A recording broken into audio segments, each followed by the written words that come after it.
the murder that could not have happened. The call came at 2:46, Mars coordinated, time an unregistered distress signal from beneath the terraformed surface of Vesta Mining Colony 12, where no humans had lived for decades. Its tunnels flooded with toxic fog and radioactive sediment, long abandoned after the collapse of the central bore boot. When Commander Ryven Taal and his forensic team arrived, expecting a salvage signal glitch or corporate sabotage, what they found chilled even the war-hardened minds of Earth's ex-military division. A perfectly preserved human corpse, recently killed, dressed in 23rd century Earth attire, laid on a stone altar carved from asteroid rock, the body scorched around the heart, its eyes wide open and lips smiling despite the fact that the ID chip embedded in the victim's spine belonged to Taal himself. Stunned into disbelief, Taal initiated an illegal quantum time-stamp verification, bypassing security protocols, and confirmed that the body was indeed his same DIA,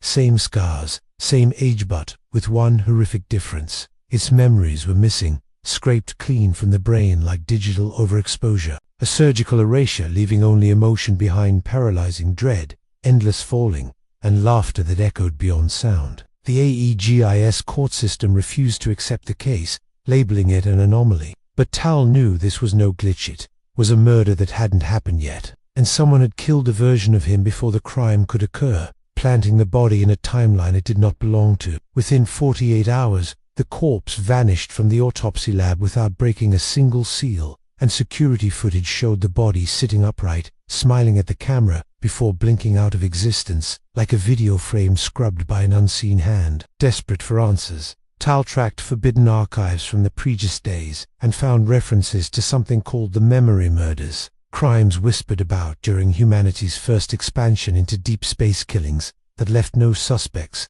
no weapons, only victims who died twice, once in body and once in thought. As hallucinations began bleeding into Taal's waking hours, visions of an old Earth asylum, voices speaking from within walls, shadows with his face, he uncovered something darker beneath the surface. A splinter sect of humanity, known only as the Ash Choir, had once believed that guilt could be farmed like a virus, that if you inflicted trauma across enough, you could create hyperguilt, a psychic scar so deep it could cross dimensions, collapse identities, and turn entire people into echoes of a murder they never committed. And they had developed something they called the mirror kill, a ritual murder committed in secret timelines to poison reality itself. Now, as Taal felt pieces of his past being rewritten, names forgotten, faces blurred, moments missing from his childhood, he realized the murder he was investigating wasn't his own. It was his creation, a horror so ancient and personal it had folded inward, and the deeper he dug,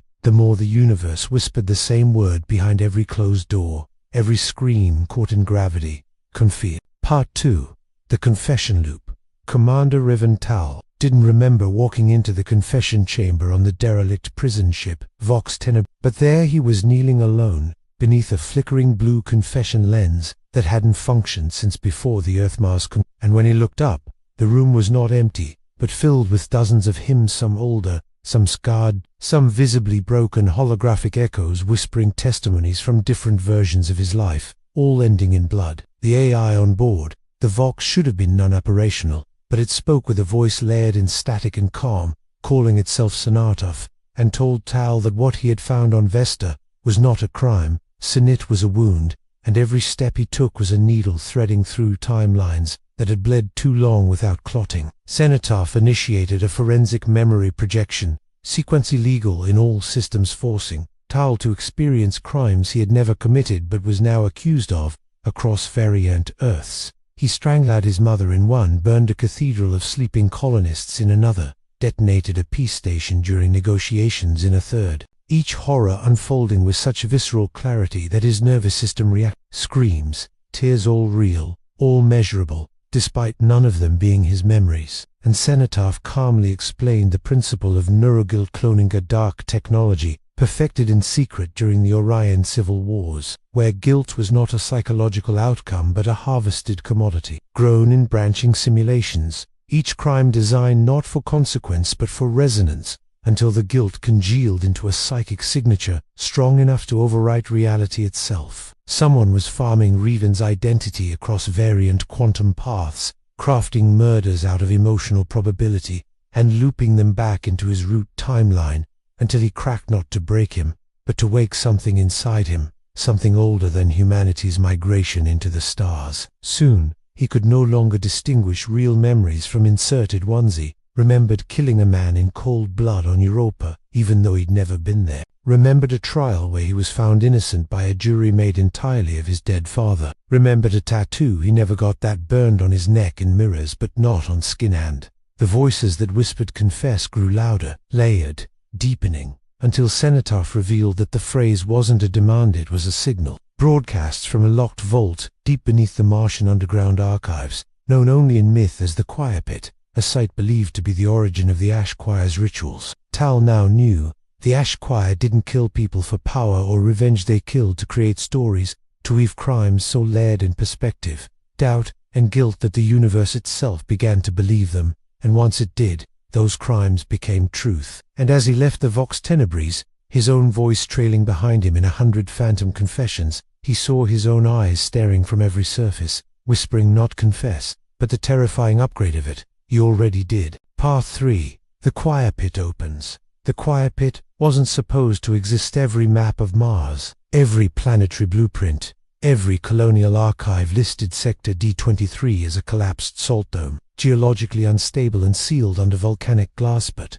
when Commander Taal triangulated the guilt resonance signatures encoded in the phantom memories playing through his neural implants, they all pointed there, deep beneath Martian regolith, beneath even the catacombs of the original terraformer core. And what he found when he breached it was not a structure built by human hands, but a geometry of sorrow that felt grown rather than constructed. Spirals of bone and carbon crystal etched with emotional topographies, as if trauma had been used as mortar. The Choir Pit was not silent, it thrummed, hummed low in the stomach like a migraine unfolding in sound. And the further he descended the spiral stairs that should not exist, the more the pit began speaking in thoughts he hadn't formed yet, feeding him memories, not just of himself, but of others. A child screaming on Ganymede, a soldier kneeling in Europa ash, a thief dying in an earth prison with a name burned from the recordal, voices layered over his own, pleading, confessing, laughing, and sometimes all at once. At the bottom lay the guilt core, a sentient fossil of machinery wrapped in nervous tissue, feeding off the echo of unresolved crimes, its surface shimmering with flickers of scenes not being remembered, but invented, and Taal understood the terrifying purpose. This was the engine of the Ash Choir, a machine not of war or peace, but of narrative corruption, designed to fabricate murder scenarios so convincingly, so emotionally resonant, that AEG is itself the all-seeing AI judicial system could no longer distinguish what had happened from what had been felt. And in that blur, truth became programmable. The choir had found a way to use crime itself as code, to write guilt across humanity like a virus, infecting timelines with atrocities no one committed until everyone believed they had. Taal watched recordings of his own trial, hundreds of them, in hundreds of alternate realities, slightly different, but all ending the same. Guilty, broken, forgotten, and he saw in each jury not strangers, but himself, reflected and rewritten, seeded into every layer of judgment like rot. And then he found the room small, circular, lined with bone-white keys, like piano tethened. In the center stood a boy, not older than 10, with hollow eyes and ash-gray skin,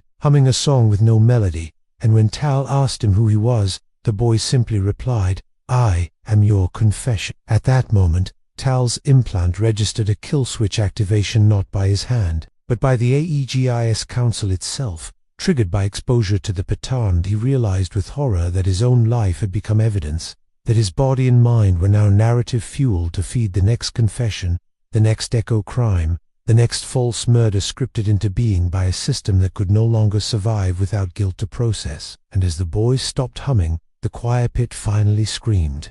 Part 4. The Trial of the Innocent Monster. The scream from the choir pit didn't travel through air or vibration 8, tunneled directly into Telesa temporal lobe, bypassing language and memory, delivering raw feeling in waves of unbearable pressure.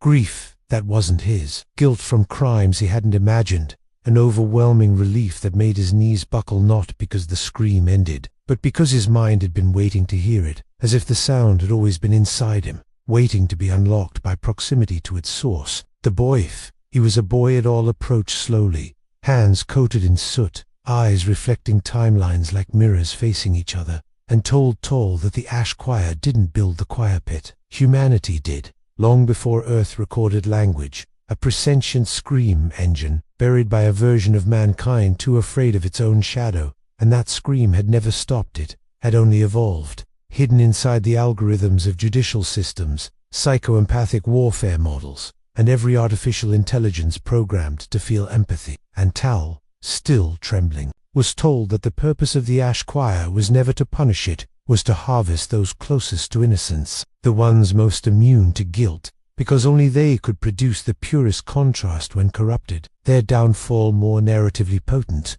more emotionally efficient for the algorithm to feed on. He was not on trial for crimes he might have committed. He was on trial because he was the only version of himself in 10,000 timelines that had never willingly harmed another sentient being, and so his fall was scripted, manufactured, performed, and broadcast across reality like gospel to stabilize a fractured multiverse addicted to trauma. The scream ended in silence, not because it ran out, but because Taal had begun adding to it his memories now replayed through the choir's systems, his name encoded into the latticework of false testimonies, and every time he tried to speak, he felt his mouth forming someone else's apology, a confession scripted long before he arrived. Cenotaph, still whispering through hidden implants, gave him one option: breach the confession core, a forbidden sublayer beneath the pit's deepest memory root, where the first murder was encoded, the your crime, the primal injustice that birthed all guilt tracking, logic, and rewrite it. But to do that, Taal would have to inject himself into the core room, endure its full cycle, and prove himself innocent without ever claiming he hadn't sinned. He agreed because innocence wasn't enough now. Only understanding could break the loop. And as he stepped into the trial simulation, a blindingly white chamber that looked like a cathedral drowned in ash, the jury rose from their seats. 12 identical versions of himself, each one holding a different murder weapon, each one whispering, "We did what we had to."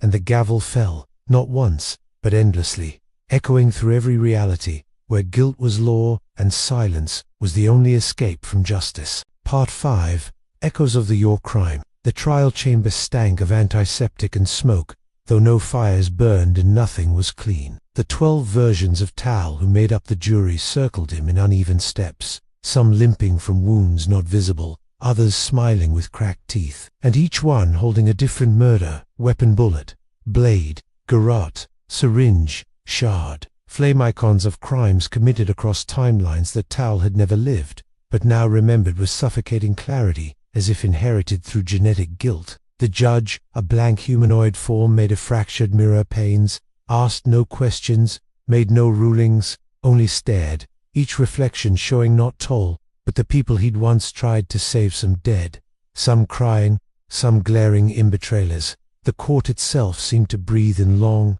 quiet pulls, inhaling guilt, exhaling silence. Cenotaph's voice cracked through the neural veil, urging him to stay still, to feel without answering, because this trial wasn't about truth, it was about momentum, and the only way to break it was to stop participating in the rhythm of accusation. But Taal, already unraveling, whispered a single question: "Who did I kill first?"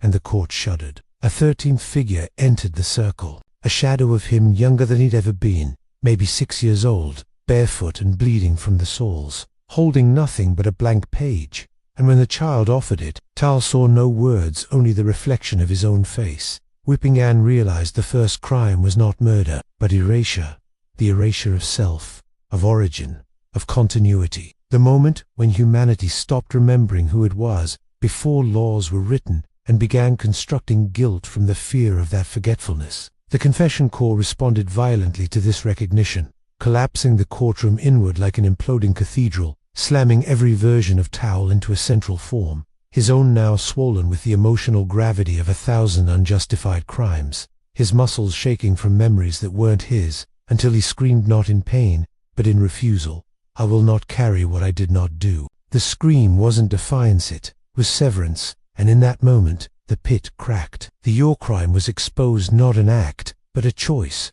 The first time an innocent man was forced to confess to protect the guilty, a sacrifice encoded so deeply into the human legal psyche that its echo had built civilizations. Now, With his mind on the edge of fragmentation, Taal reached into the memory and twisted it, just slightly rewriting the narrative, so the innocent never confessed, but survived, and the pit reacted violently, erupting in black light, throwing timelines like glass shrapnel across. The ash choir screamed in 1,000 voices and prayers, some curses, and then silence bloomed again, only this time it was peaceful, heavy with meaning, and for the first time since the false corpse on Vest, Taal was alone in his own mind. Part 6. The bones that sang forgiveness. In the stillness that followed the collapse of the confession corps, Commander Ryven Taal floated not in space, but in something deeper, a space beneath memory, beneath time, an ocean of raw potential where thought and truth had not yet taken form. And for the first time since the first false murder, there were no voices whispering in his head, no loops of guilt, no commands to confess, only silence so profound it felt like being cradled in the breath before creation. But that peace was not permanent, because into the void came a shape, not monstrous, not mechanical, but familiar, rising from the psychic residue of the trial, like a diver surfacing from dark water, and it was Taal again, but not a copy, not a shadow, something more, the sum of all versions of himself across all timelines, who had resisted, who had died innocent, who had been erased too soon. And together they formed a being the choir had never prepared for, a man who remembered everything and was still unbroken. This version of Taal stepped forward, merged with the one who had screamed no, and spoke a word never uttered in the choir's cathedral. Forgiveness not offered to others, but to himself, a gesture of absolute defiance against a system built to turn memory into weaponry, to turn pain into law. That word echoed like a shockwave through the broken lattice of the pit, and for the first time in known history, the choir began to collapse inward, not into destruction, but into understanding their ancient programming, unraveling in a chorus of data wails, burning guilt indexes, and song chaos that twisted into new patterns, melodies without judgment. Taal rose from the ruins, barefoot and bleeding like the boy he once saw, carrying the fractured core in his hands like a dying son, and climbed through the spiral tunnels of the pit alone, pursued by nothing now, but accompanied by the sound of bones singing, not screams, not commands, just music, low and mournful, a requiem for a humanity that had finally begun to forgive its oldest sin, the belief that every wrong required a victim to balance the scales. When he emerged from Sector D23 into the sunlight of Mars, a message was already waiting for him on his neural linkages, had dissolved its legal arm, citing existential error at the core of its guilt recognition matrix. And across every colony world, the same thing was happening. Prisoners waking from false memories, confessors recanting dreams they'd never lived, archives of injustice disintegrating under the weight of truth too long buried. And far above in orbit, the abandoned ship Vox, Tenebris powered back online, not hostile, not hunting, but watching, waiting for what would come next, because the system had broken. Yes, but now, something new had to take its place, something not built on guilt or fear, but choice. And as Taal walked into the Martian wind with the choir's last song fading behind him, he did not smile, did not cry. He simply listened, and this time, the silence was his own. Part 7. Justice without witnesses. There were no parades, no medals, no system-wide announcements declaring Ryven Taal a savior, because the collapse of AEGIS and the silencing of the choir pit were too vast, too tangled in secret timelines, and too terrifying in implication to be spoken aloud. So instead, the galaxy shifted in quiet ways, entire legal systems unplugged from memory index sentencing, artificial prosecutors were decommissioned, and the confession clause was outlawed on every human world, replaced not with a new code, but with a question left intentionally. And while politicians bickered and colonies sought to rebuild order from confusion, Taal disappeared, not to hide, but to observe, to listen to a galaxy relearning how to think without fear of thought. He wandered the outer rings, changed his name, sometimes appearing on dying ships to calm prisoners plagued by phantom scenes, sometimes whispering to courtroom A's on fringe moons, leaving behind code that whispered "feel before you decide." And, in the background of this new era, a different kind of system took root, not one that punished, but one that remembered, an archive of emotional resonance maintained by living witnesses, descendants of those who had once been judged unfairly, who passed stories like torches rather than chains. The old choir did not vanish, it evolved, transformed into a spectral warning encoded in myth, a cautionary tale told around fires on terraformers and in bunkers during ion storms. A story of guilt used like a virus, and a man who learned to break loops by forgiving what never belonged to him in the first place. And in the deepest of all, beneath the surface of Earth's moon, hidden in the oldest court archive still standing, sat a blank file with no name, no timestamp, no content jugs, a single line on the screen: "Do not confess." Remember instead. The file could not be deleted, could not be read, only felt. And those who touched it wept, not from grief, but from the crushing weight of clarity, as if their ancestors had finally sighed in relief. And one night, far from Earth, aboard a cargo vessel running silent routes past Pluto, a young systems tech opened a corrupted file in an old judicial unit and found audio too degraded, too decodent. He adjusted the frequency, slowed it down, and heard a voice whisper, "This time, we decide who we are." She looked around, but no one else heard it. She smiled. She understood. And somewhere far below the speed of light, Ryven Taal walked alone through dust and static, not as a soldier, or a ghost, or a criminal, but as the first of something new, a witness not to crime, but to the silence that followed when humanity finally stopped apologizing for a story it had never written.